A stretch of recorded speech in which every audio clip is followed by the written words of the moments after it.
সুপ্রিয় দর্শক, আপনাদের মাঝে ফিরে এলাম আবারও এক অসহায় মেয়ের জীবন কাহিনী নিয়ে। আসসালামু আলাইকুম আপু, কেমন আছেন? কেমন আছেন? ভালো আছি, আপনি কেমন আছেন? আছি আলহামদুলিল্লাহ ভালো। তা আপু, আপনার দেশের বাড়ি কোথায়? বগুড়া শেরপুর। বগুড়া শেরপুর। তা আমাদের এখানে আসার উদ্দেশ্য কী? ভালো একটা মনে চাই। কীভাবে আসলেন আপনি এখানে আমাদের? কাপড় মাধ্যমে আসছি। মানে আপনার বাড়ির কাছ থেকে কাকুর বিয়ের সাথে হয়েছে, তা খবর পেয়ে আমাদের এখানে আসছেন না? হ্যাঁ।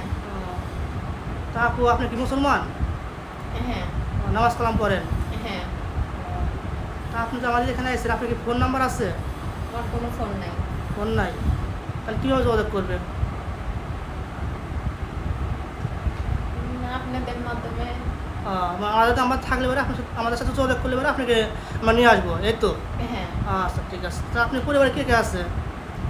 আমার আব্বু আছে, আম্মু আছে, ছোট একটা ভাই আছে। আব্বুটাও অসুস্থ, আম্মুটা মানুষের বাসায় কাজ করে, এই দিয়া সংসার চলে না, খাওয়া দাওয়া জুটে না তা কপালে। তো খুব কষ্ট করে চলতেছেন। হ্যাঁ। মানে বাবারা ঘরে পড়ে হয়েছে, কামাই করার মতন কোনো লোক না, শুধু আম্মু যা কাজ করে এইটা শুনে চালান না? হ্যাঁ। কিন্তু খুব কষ্ট। আপনার ছোটো ভাই? ছোটো? হ্যাঁ, একদম ছোট। তাহলে আপু কি লেখাপড়া করছেন আপনি? হ্যাঁ, এসএসসি পাস। তো লেখাপড়া ভালোই করছেন। যাই হোক, তাহলে আপনার কোন কেমন বয়সের ছেলে লাগবে আপনার? যেমনই হোক, ছেলেটা একটু ভালো হলেই হবে। আপনার এই ভিডিওটা পাবলিক হচ্ছে আমাদের, বুঝছেন? দেশ থেকে প্রবাস থেকে অনেক ভাই দেখবে, আমাদের অনেক ব্লগ করবে। যদি কোনো প্রবাসী ভাই বয়স 30-40 বছর হয়ে গেছে, বিয়ে শাদী করতে চায়, আপনি কি ওইরকম লোককে বিয়ে করবেন? হ্যাঁ, সমস্যা নেই। অনেক ভাইয়ের মুখে দাঁড়িয়ে আছে, বা অনেক ভাই বিয়ে করছে, বউ মারা গেছে, বা অনেক ভাইয়ের বাচ্চা কাচ্চা আছে, সেরকম ভাইদের আপনি বিয়ে করতে চায়, আপনাকে রাজি আছেন?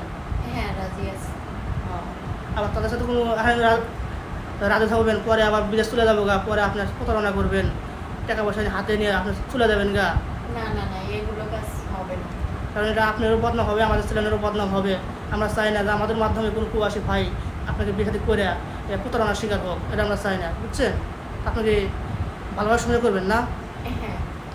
তা যার সাথে আপনি বিয়ে হোক, আপনার স্বামী যদি কোনো বাবা মা থাকে, তার বাবা মাকে আপনি কি অত্যাচার করবেন? না, নিজের বাবার মতো দেখবো।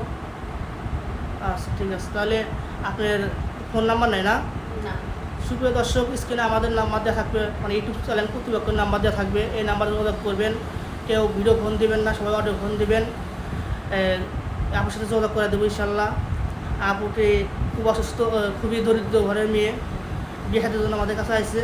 কোনো হৃদয়বান ব্যক্তি যদি তাকে বিয়ে শাদী করতে চান, আমাদের সাথে অবশ্যই যোগাযোগ করবেন।